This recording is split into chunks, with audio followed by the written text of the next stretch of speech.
So this is now the 6th lecture in the series, The Logos and the Muse, a journey in mythical history from an Orthodox Christian perspective.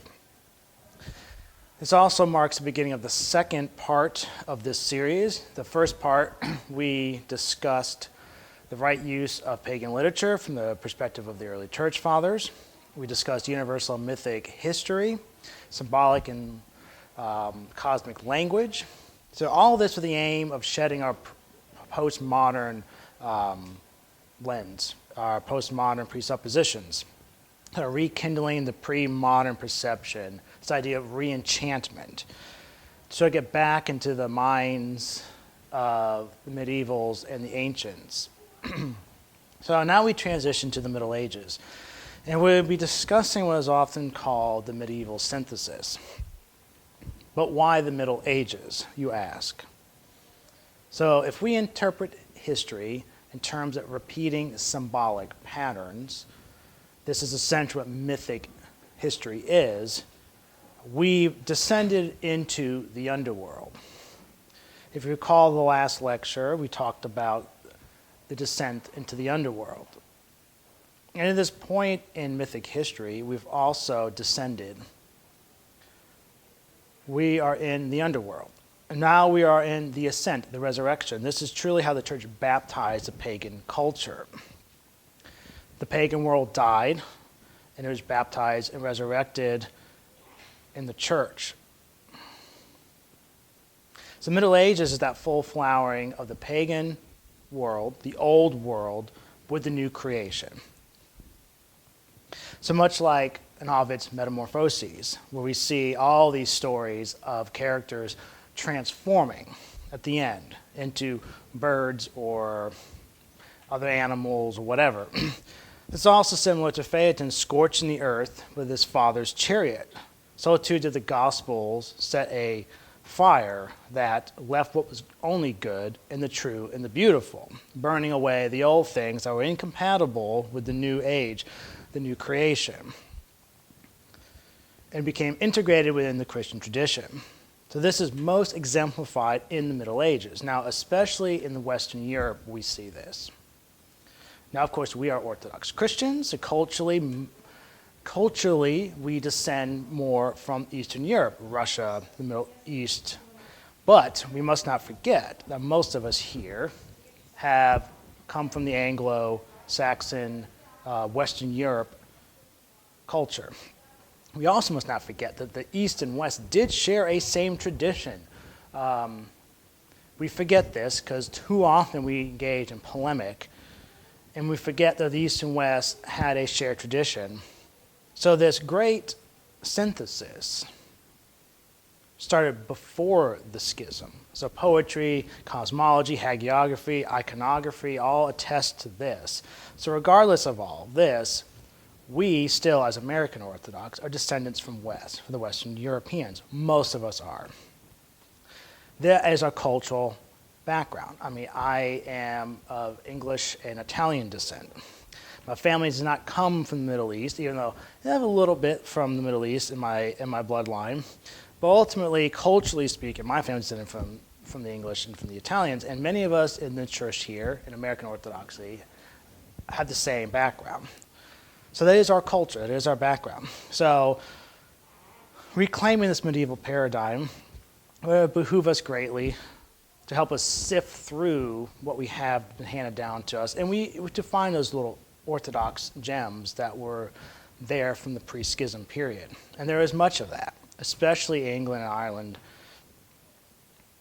But according to C.S. Lewis, the medievals found a place for all things. They were systemizers and catalogers.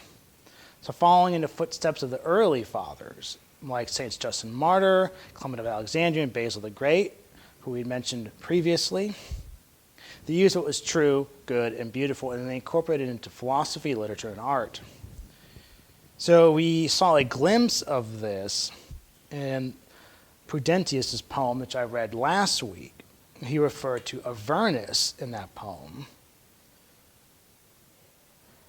In another one of his poems, he says, God returned from Philagathon with easy steps from heaven, that being being a river in the Greek, in the pagan underworld. In another poem, he connects Charybdis with the Antichrist.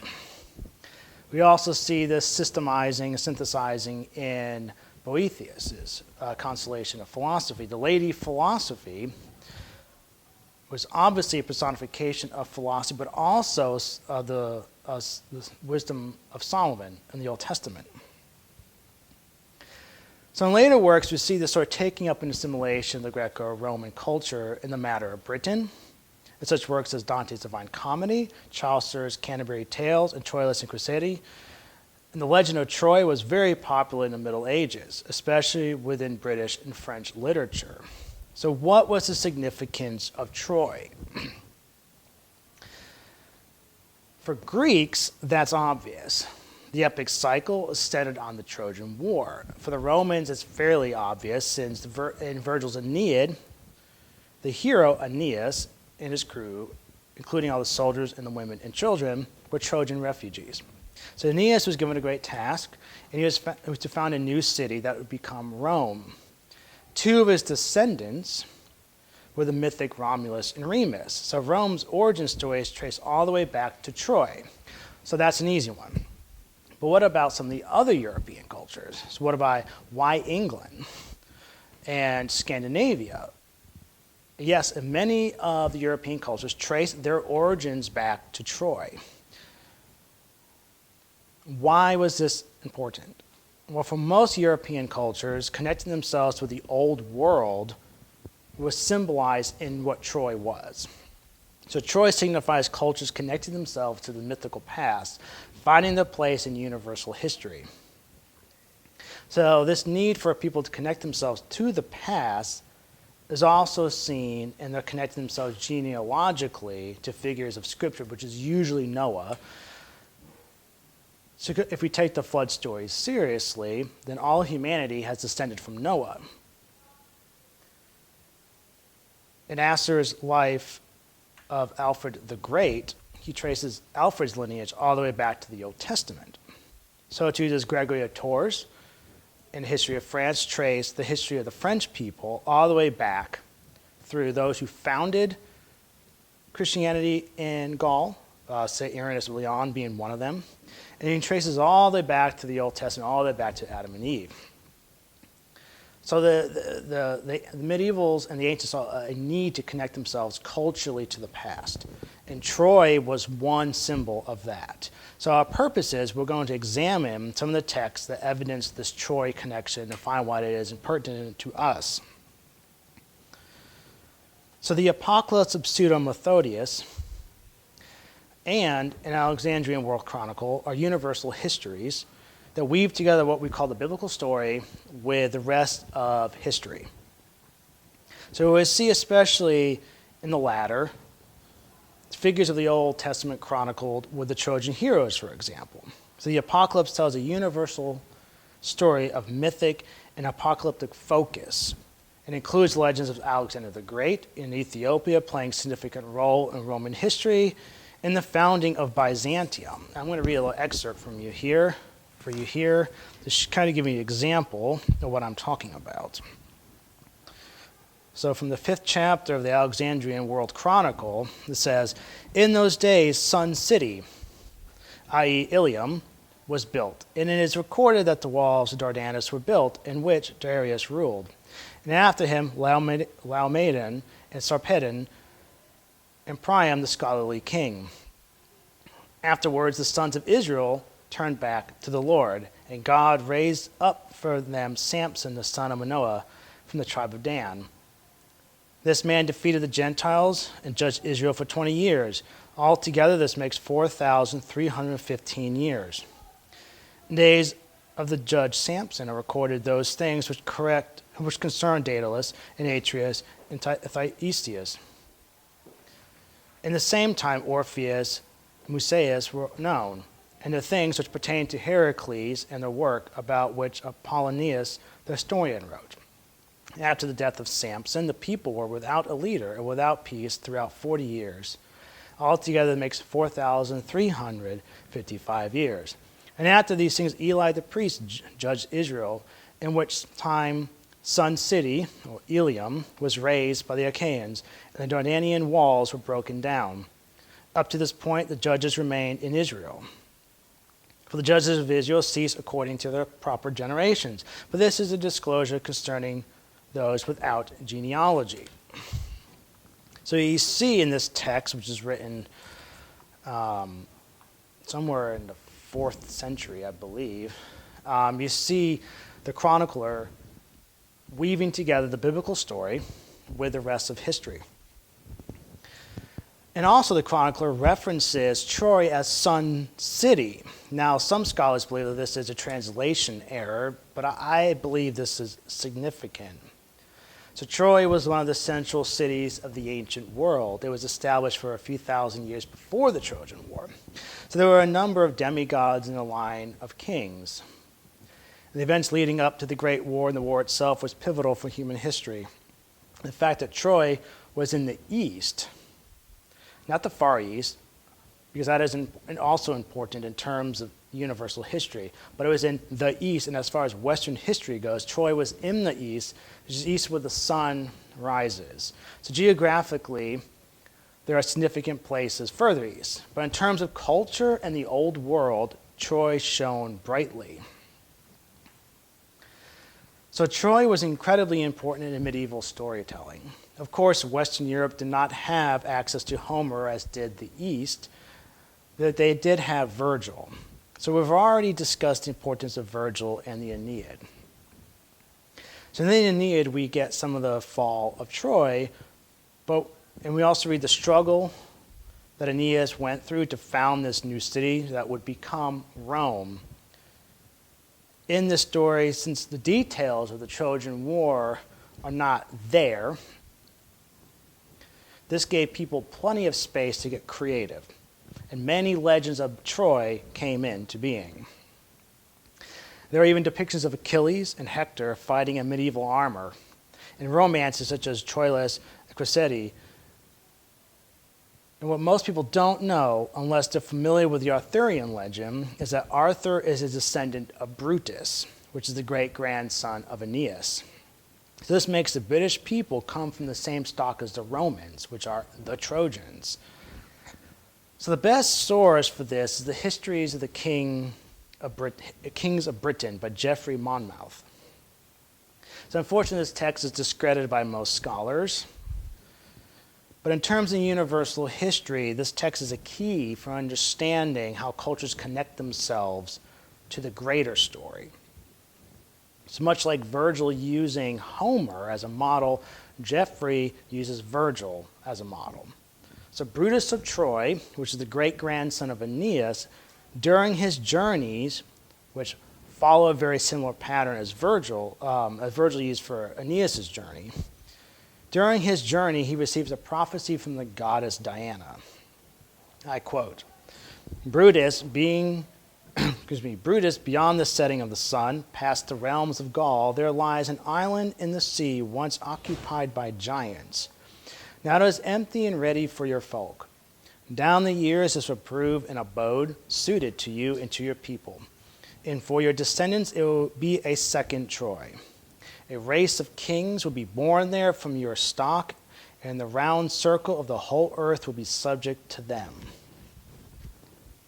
Thus Brutus sets out on his journey to find the new land. And Geoffrey traces the lineage from Aeneas all the way to Arthur, the legendary king of Britain, who fought the Romans and assembled the Knights of the Round Table. He is integral to the Grail story and one day will return.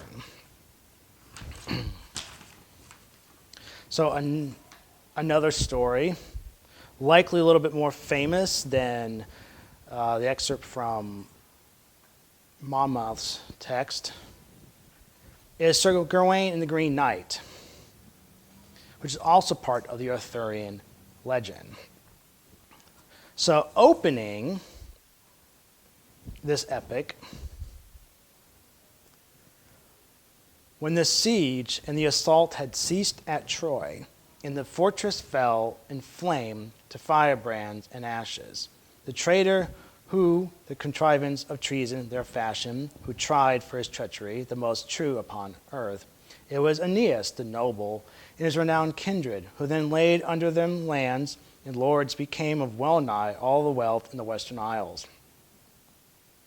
When royal Romulus to Rome his road had taken in great pomp and pride, he peopled it first and named it with his own name that yet now it bears. Tyrrheus went to Tuscany, and towns founded, Langbard and Lombardy, uplifted halls, and far over the French flood Felix Brutus, on many a broad bank, and brave Britain established full fair, where strange things, strife and sadness, at whiles in the land did fare, and each other grief and gladness oft fast have followed there. And when fair Britain was founded by this famous lord, bold men were bred there, who in battle rejoiced, and many a time that betide they troubles aroused.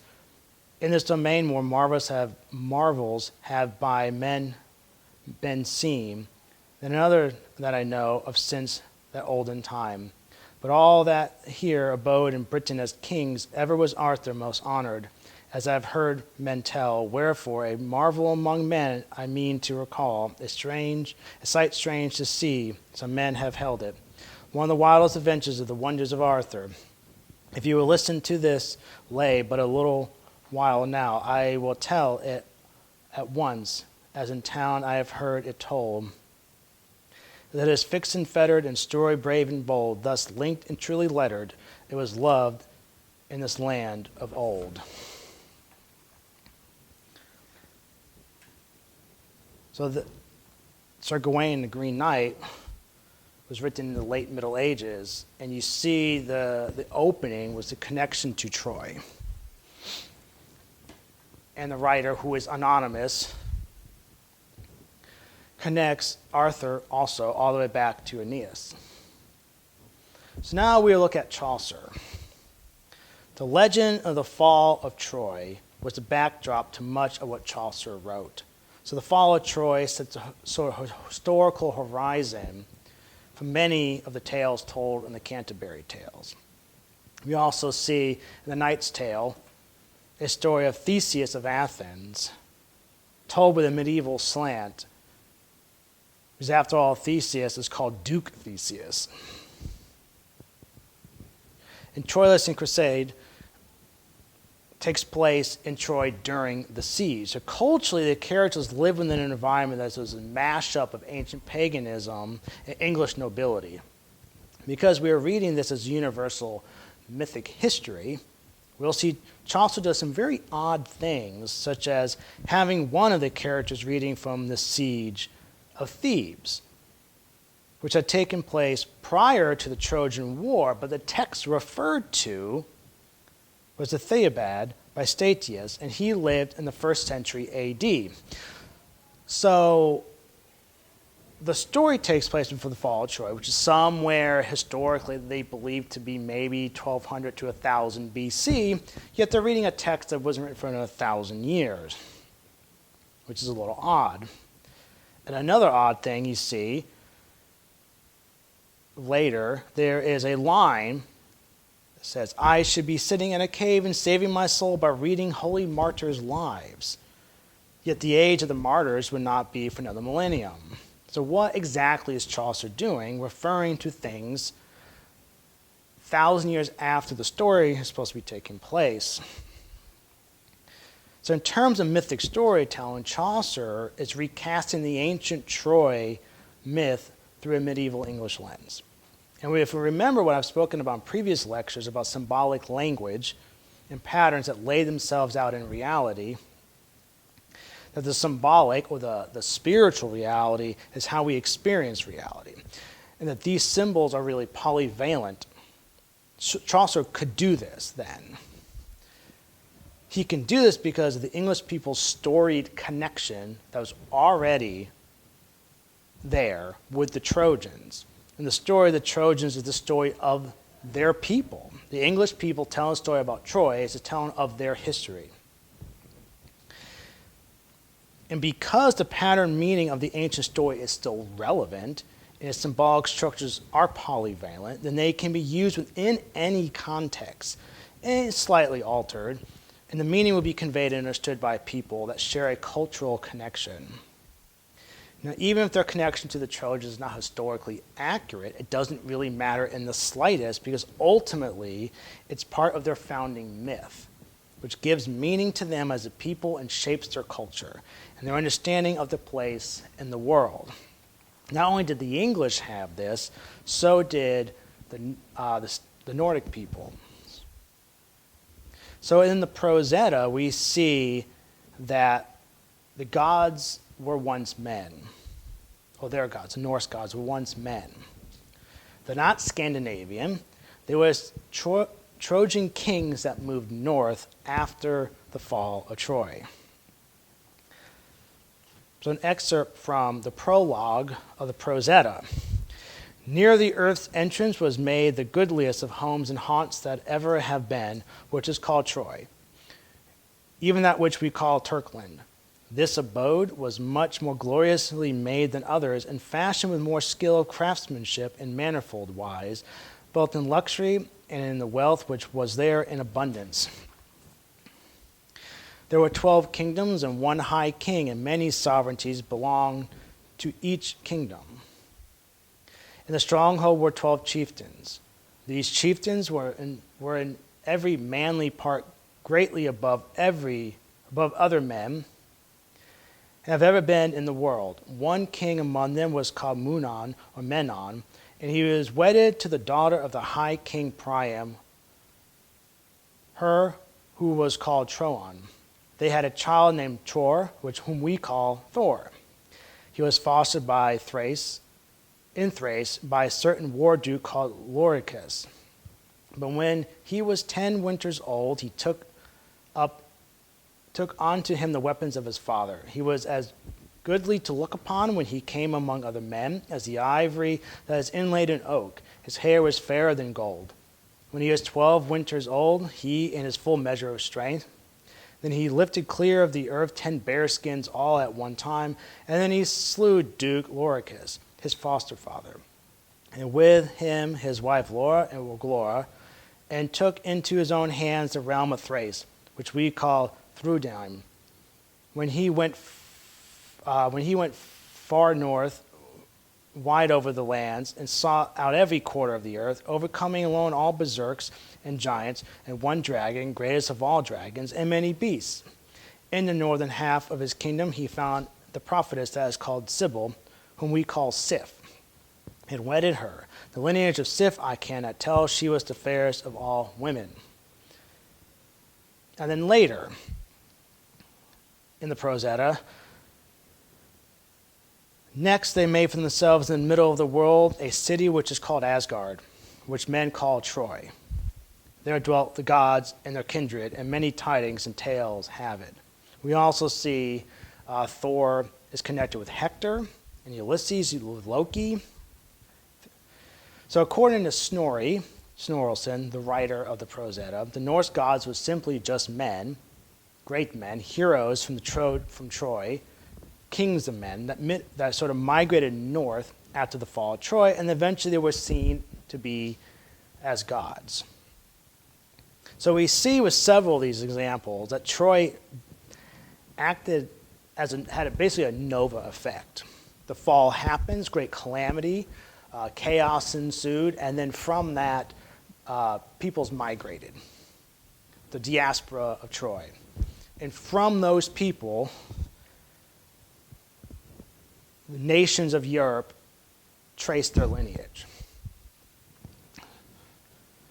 So now I can hear the critics already lining up to castigate me.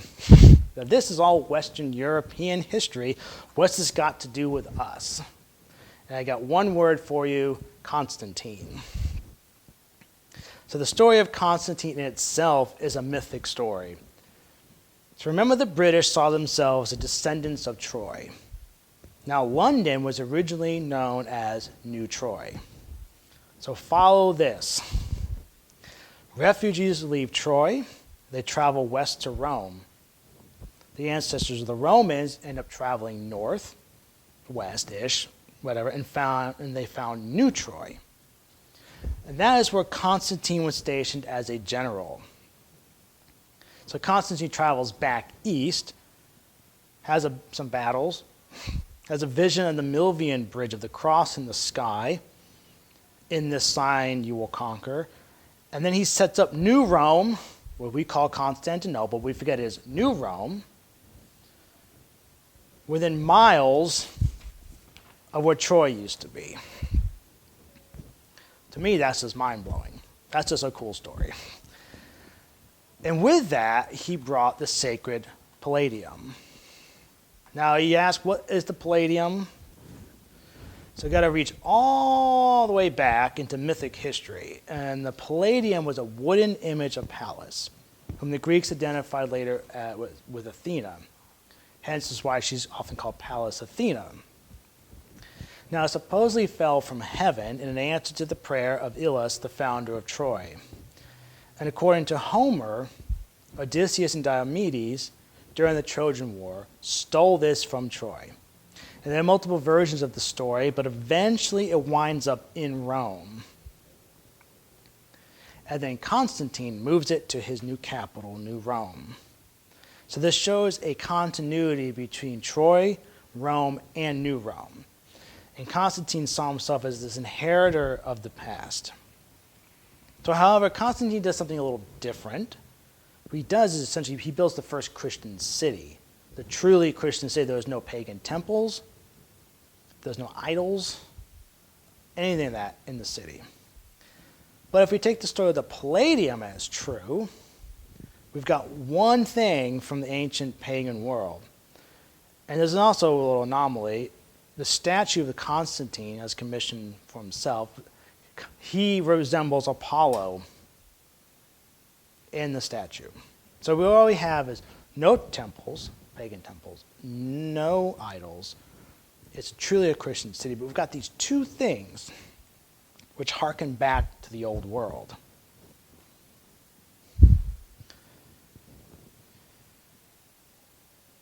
What we see here is really, this reveals sort of a baptizing, again, of the pagan world. So Apollo was the sun god. And Christ, one of the names for Christ, is the Son of Righteousness, according to Hebrews. So Constantine looked up to the sun and saw the sign, the Cairo.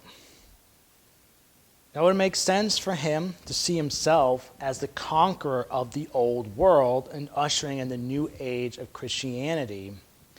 And Apollo, being the sun god, acted as a type that only Christ would truly fulfill as the true Son of God and Son of Righteousness.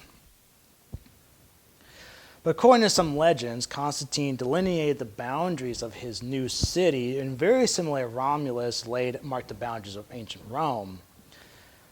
But Constantine, according to legend, was led by an angel. He stopped when the angel told him to stop, and there he marked the edge of his city with a lance. So Constantine's story and the founding of Constantinople is mythic in itself, which is why we decided to talk about Troy. This is also why Constantinople, or New Rome, was considered to be such a special city in the Christian world.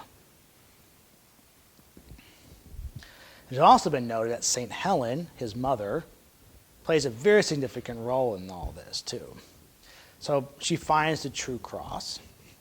She's also extremely devoted to Christianity and had much influence on her son.